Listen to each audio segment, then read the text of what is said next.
할렐루야. 우리 좌우 양옆에 앞뒷분들과 인사합시다. 반갑습니다. 은혜 많이 받으세요. 반갑습니다. 정말 반갑습니다. 고맙습니다. 오늘은 여기에서 만나주시는 하나님이란 제목으로 여러분과 함께 은혜를 받도록 하겠습니다. 우리 설교 제목을 다 같이 한번 읽어볼까요? 시작. 여기에서 만나주시는 하나님. 창세기 28장에 보면 쌍둥이 형 에서, 동생인 야곱. 근데 야곱이 장남에게만 주어지는 장자권이라고 하는 그 축복을 너무너무 받고 싶은 나머지 그 장자권을 차지하려고 사냥에서 돌아온 형 에서가 배고픈 것을 이용해서 단팥죽 한 그릇으로 사기를 쳐서 속여서 장자권을 갈취를 하게 됩니다. 나중에 이 사실을 깨닫게 된 에서가 분노에 차서 동생 야곱을 죽이려고 쫓아오니까 한밤중에 야곱은 집에서 나와 멀리 외삼촌 라반의 집으로 도망을 치게 되죠. 집을 도망쳐 나온 야곱은 그 광야에서 캄캄한 어두운 밤을 만나게 됩니다. 여러분, 광야는 많이 들으셨던 것처럼 밤에는 너무너무 추운 곳이고 아무것도 없죠. 춥고 깜깜하고 언제 들짐승이 와서 해칠지 모르고 강도가 와서 생명을 해할지 모르는 그런 곳이, 위험한 곳이 광야입니다. 한 번도 집 밖에서 잠을 자본 적이 없었던 이 야곱이 갑자기 아무도 없는 캄캄한 밤에 홀로 춥고 그 위험한 광야에서, 싸늘한 들판에서 잠을 자게 생겼으니 그 마음이 오죽하겠습니까? 그래도 잠은 자야 되겠기에 굴러다니는 돌 가운데 좋은 돌을 하나 갖다가 그 돌을 뉘어놓고 돌베개를 만들어서 그걸 베고 잠을 청하게 됩니다. 여러분, 돌베개 베고 들판에 누워 잠을 청할 때 잠이 쉽게 올까요? 안 올까요? 안 오겠지. 거기서 바로 잠들면 그건 사람도 아니지. 그 들판에서 돌베개 베고 누운 그 야곱은 정말 여러 가지 생각들로 잠을 제대로 못 이뤘을 것 같아요. 여러 가지 생각들이 머릿속에 뒤엉켰을 것 같아요. 앞으로 내 인생은 어떻게 될 것인가? 정말 나에게 미래가 있는가? 내가 혹시 내일 아침 해를 볼 수는 있을까? 내가 얼어 죽지는 않을까? 내가 얼어 죽지는 않을까? 두려움과 슬픔과 고독과 절망 속에 잠을 청하고 있을 때, 그때 하나님은 깜빡 잠든 그 야곱의 꿈을 통해 환상을 보여주셔요.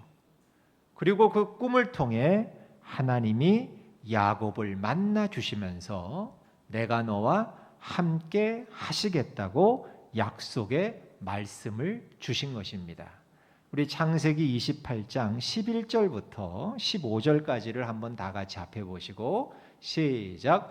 한 곳에 이르러는 해가 진지라 거기서 유숙하려고 그곳에 한 돌을 가져다가 베개로 삼고 거기 누워 자더니 꿈에 본즉 사닥다리가 땅 위에 서 있는데 그 꼭대기가 하늘에 닿았고 또 본즉 하나님의 사자들이 그 위에서 오르락 내리락 하고 또 본즉 여호와께서 그 위에 서서 이르시되 나는 여호와니 너희 조부 아브라함의 하나님이요 이삭의 하나님이라. 네가 누워있는 땅을 내가 너와 네 자손에게 주리니 네 자손이 땅에 티끌같이 되어 네가 서쪽과 동쪽과 북쪽과 남쪽으로 퍼져나갈지며 땅의 모든 족속이 너와 네 자손으로 말미암아 복을 받으리라. 내가 너와 함께 있어 네가 어디로 가든지 너를 지키며 너를 이끌어 이 땅으로 돌아오게 할지라. 내가 네게 허락한 것을 다 이루기까지 너를 떠나지 아니하리라 하신지라. 아멘. 아무도 없는 고독하고 쓸쓸하고 춥고 무서운 그 들판, 인생 최악의 절망과 불안과 나락의 그 들판, 그런데 그곳에서 하나님께서 자기 자신을 나타내시며 보여주시며 축복의 말씀을 약속해 주셨다라는 거예요. 꿈에서 하나님을 만난 야곱이 잠에서 깨고 난 후에 그래서 이렇게 고백을 합니다. 우리 16절 시작. 야곱이 잠이 깨어 이르되 여호와께서 과연 하나님이 어디 계셨다? 하나님이 어디 계셨다?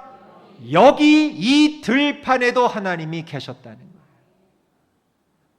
나의 인생의 최악의 장소, 내 인생의 가장 밑바닥 장소, 절망과 희망이라고는 도무지 찾아볼 수 없는 바로 이곳 이 장소에도 하나님이 계셨다라는 거예요. 여기에는 하나님이 없는 줄 알았는데 여기에도 하나님이 계셨던 겁니다. 그래서 야곱은 베개로 삼았던 돌을 똑바로 세워 기둥으로 삼고 그 위에 기름을 붓고 그곳 이름을 베델이라고 이름을 붙입니다. 베델이 하나님의 집이라는 뜻입니다. 하나님의 집. 그러면서 하나님께 서원을 하죠. 하나님, 만약에 저로 하여금 하나님 방금 약속하신 그대로 저를 무사히 다시 집으로 갈 수 있게 해주신다면 기둥으로 삼은 이곳에 제가 이 기둥을 가지고 교회를 짓겠습니다. 교회를 세우고 그곳에서 11조를 하며 하나님께 예배하겠습니다 라고 서원을 합니다. 그리고 하나님은 약속하신 그대로 야곱을 축복하셔서 큰 거부가 되어서 다시 고향집으로 돌아가게 하셨다는 걸 여러분도 아실 것입니다. 여러분, 야곱은 전혀 뜻하지 않았던 곳에서 하나님을 만난 것입니다. 여기에는 하나님이 없다고 생각했는데 여기에도 하나님이 계셨던 거예요. 내 모든 계획이 다 실패하고 내 소망은 다 끊어지고 이제 내 인생 여기서 다 끝난 것처럼 생각했는데 여기에서 새롭게 하나님을 만나고 새로운 인생을 시작하게 된 것입니다. 사랑하는 성도 여러분, 우리도 하나님이 안 계신 것처럼 생각될 때가 있을 거예요. 여기에 계시겠어? 우리 집에? 아픈 내 몸뚱아리 하나님이 계시겠어? 저 싹수 없어 보이는 내 자식에게 하나님이 계시겠어? 이 팔이 날리는 내 가게에 하나님이 계시겠어? 지금 맨날 모이기만 하면 싸우기만 하는 우리 집구석에 하나님이 계시겠어? 여러분, 우리도 하나님이 안 계신 것처럼 생각될 때가 있을 거예요. 이젠 다 끝난 것처럼 생각될 때도 있을 거예요. 야곱이 돌베개 베고 잠을 자는 것처럼 아무 소망 없이 돌베개 베고 잠잔 거 아닙니까? 소망 없는 밤을 보낼 때도 있을 겁니다. 그러나 다 끝난 것처럼 보이는 그때에도 다시 일어나게 하시는 하나님을 만나면 모든 것이 변하고 새로운 삶이 시작되는 거예요. 오늘 우리가 에스겔을 봤어요. 에스겔서를 읽었어요. 에스겔은 사람 이름입니다. 에스겔이 누구냐? 조국 이스라엘이 저 바벨론 제국에 의해 멸망당하기 직전에 부름을 받은 선지자입니다. 에스겔은 어린 나이에 사랑하는 조국이 외국 군대에 의해 짓밟히는 광경을 목격했어요. 트라우마입니다, 여러분. 여러분 생각해 보세요. 우리 대한민국이, 여러분 상상을 해보세요. 대한민국이 만약에 일본이 쳐들어와서 일본 군대에 의해서 집이 타고 사랑하는 가족들이 무참하게 죽임을 당하고 재산을 약탈당하는 광경을 내 눈앞에서 목도한다면 여러분 그게 얼마나 끔찍한 상처가 되고 기억이 되겠어요. 에스겔은 어린 나이에 바로 그런 광경을 목격했어요. 조국이 외국 군대에 의해서 무참하게 짓밟히는 광경을 목격해야 했고 또 본인도 25이라고 하는 젊은 나이에 포로로 잡혀와서 그 땅에서 자신의 사랑하는 조국이 멸망당하는 걸 목격해야 했어요. 그리고 자신도 포로니까 집단으로 수용당해서 바벨론 지류인 그발 강가에서 관계 수로 공사를 1년 365일 단 하루도 쉬지 못하고 날마다 노동을 해야 되는 그런 강제 노동 생활을 해야만 했던 거예요. 바로 그 에스겔이 머나먼 바벨론 땅에 포로로 잡혀와서 날마다 힘든 노동 생활을 해야 했던 소망 없는 인생을 살고 있을 바로 그때 그 장소에 거기에서 하나님을 만나는 장면이 오늘 우리가 읽은 본문이라는 거예요. 여기에는 바벨론, 내가 지금 강제 노동하는 이 그발강가 여기에는 하나님이 없는 줄 알았는데 여기에도 계신 하나님을 에스겔은 만난 거예요. 여러분, 이 말씀을 통해 하나님은 어디에나 계시고 우리와 항상 함께하고 계심을 분명히 보여주신 것입니다. 바라기는 오늘 이 말씀을 통해 여기 계신 여러분 모두도 하나님을 만나는 시간이 되시길 축원합니다. 여기에 계신 그 하나님을 만나는 시간 되시길 축원합니다. 그래서 그 하나님을 다시 만나고 다시 믿음으로 일어나서 새로운 삶을 살아가시길 축원합니다. 그렇다면 에스겔의 하나님은 어떤 하나님이시냐? 다 같이 따라합시다. 여기에서 만나주시는 하나님. 다시 한번 여기에서 만나주시는 하나님. 그 하나님이라는 거. 여기에서. 우리 1장 1절을 다시 한번 읽어볼까요? 시작.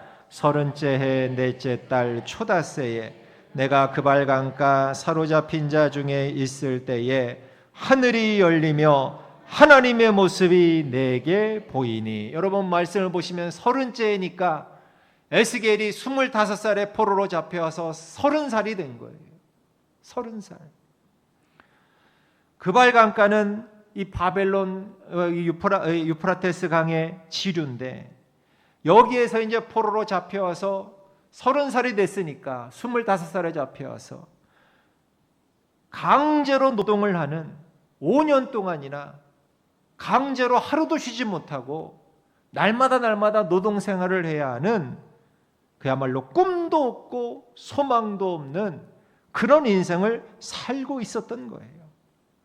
그런데 이렇게 긴 세월 소망 없이 살아가던 이 에스겔이라고 하는 이 청년에게 하나님이 나타나셔서 만나 주셨다는 거예요.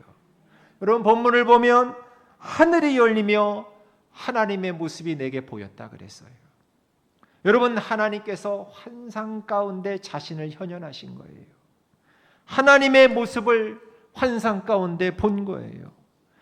에스겔은 아마 그랬을 것 같아. 여기 바벨론 이 땅에 무슨 하나님이 계시겠는가? 여기서 내가 어떻게 하나님을 만날 수 있겠는가? 꿈에도 상상도 못했을 것 같아요.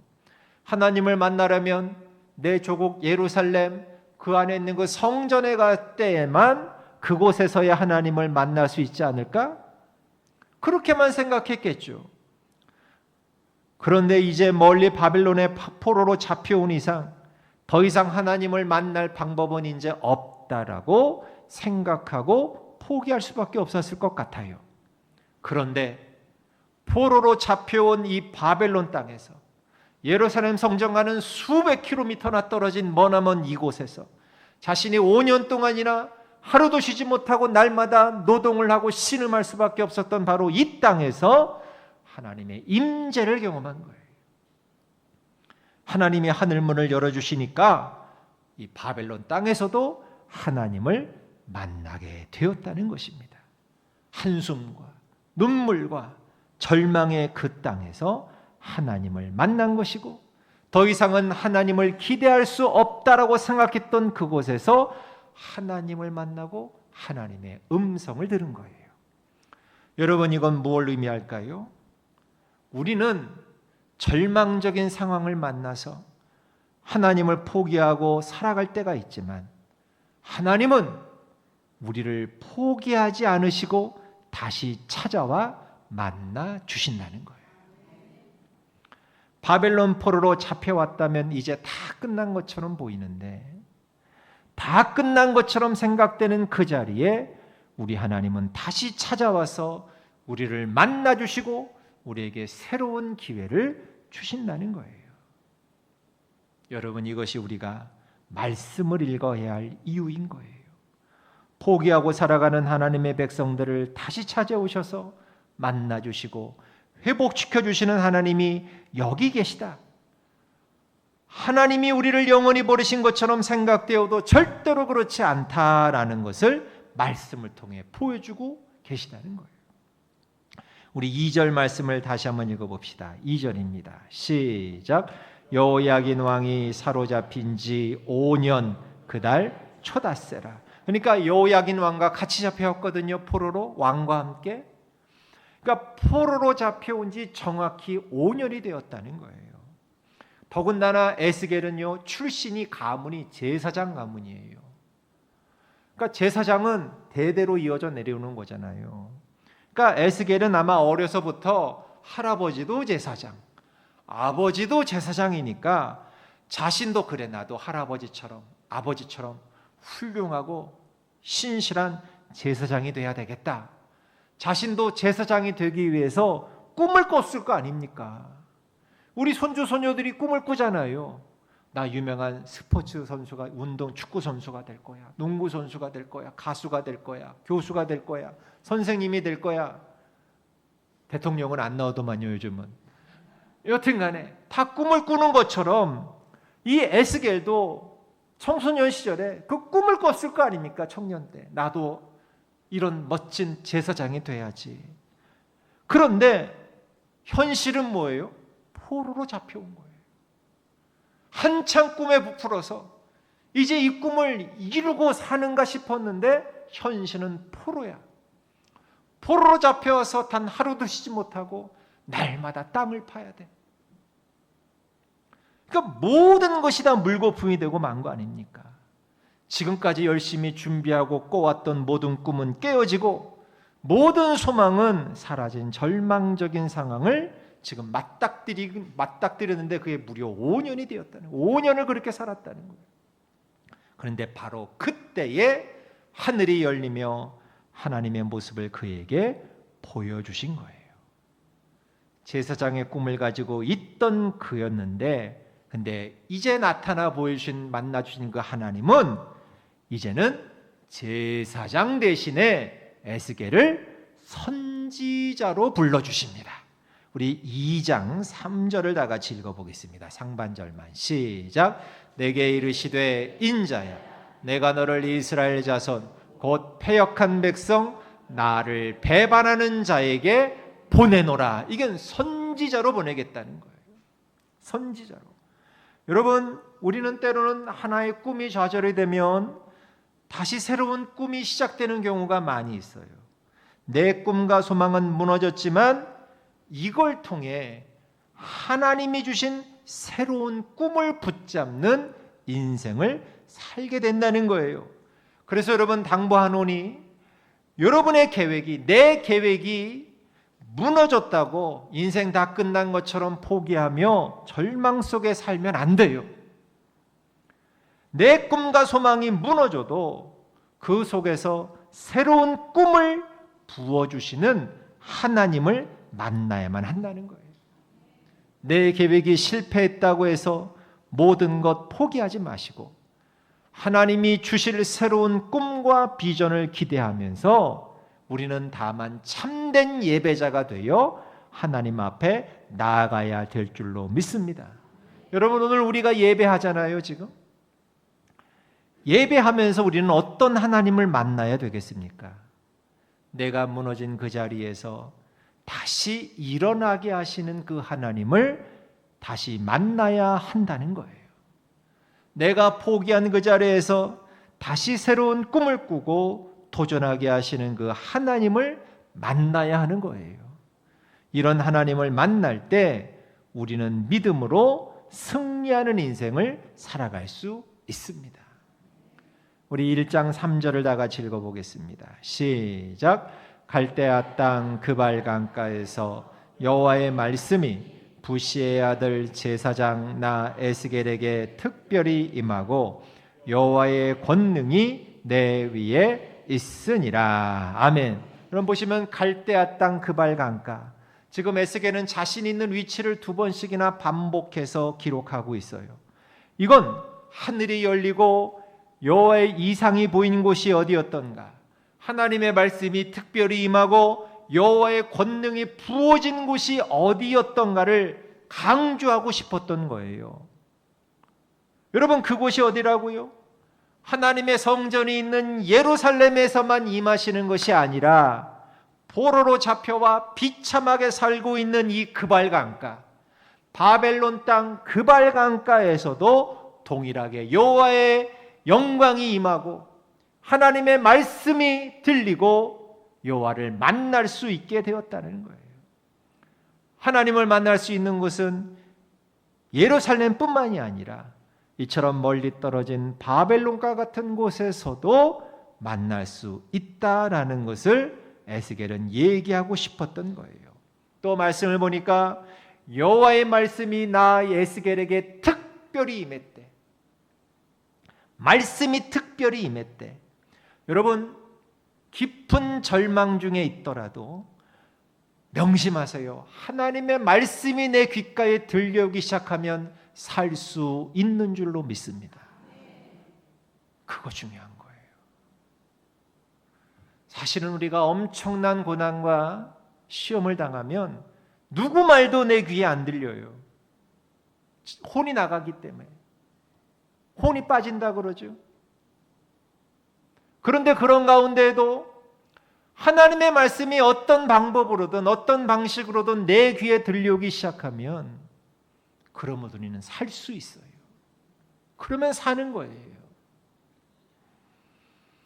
그런데 오늘 에스겔에게, 깊은 절망 속에 있는 에스겔에게 여호와의 말씀이 특별하게 들렸대. 그러면 사는 거예요? 못 사는 거예요? 살 수 있다는 거예요.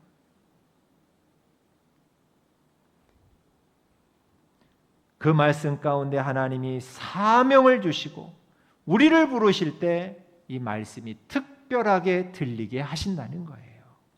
평소에는 잘 들리지 않던 그 말씀이 내 가슴을 때리고 내 심장을 때리면서 결단하게 하시는 거예요.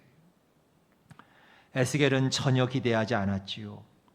이곳 이 포로로 잡혀온 이 땅에, 희망이라고는 일도 보이지 않는 이 땅에 여기에서 여호와의 음성을 들을 줄은 조금도 예상하지 못했던 거예요. 그러나 하나님이 여기에도 분명히 계셔서 나에게 음성을 들려주시더라는 거예요. 나는 버림받은 사람인 줄 알았는데 하나님이 친히 나에게 찾아오셔서 내 귓가에 말씀을 들려주시더라는 거예요.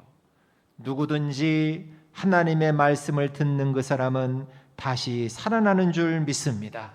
오늘 이 자리에 계신 우리 교회 성도들 중에도 바라기는 하나님의 말씀이 특별히 들려지는 역사가 일어나기를 축원합니다.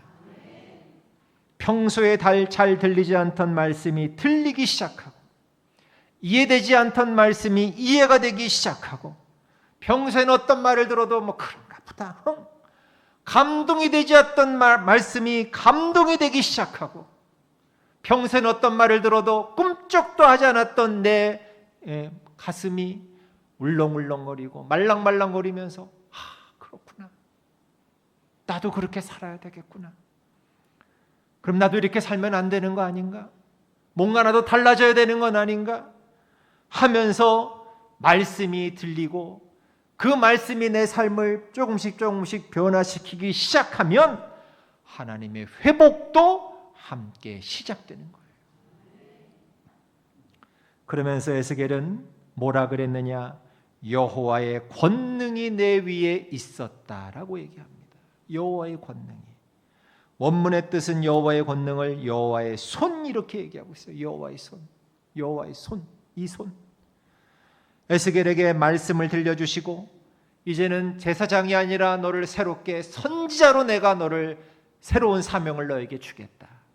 새로운 비전과 새로운 사명을 감당하게 하실 때 하나님은 사명만 주신 것이 아니라 능력도 함께 주셨다는 거예요.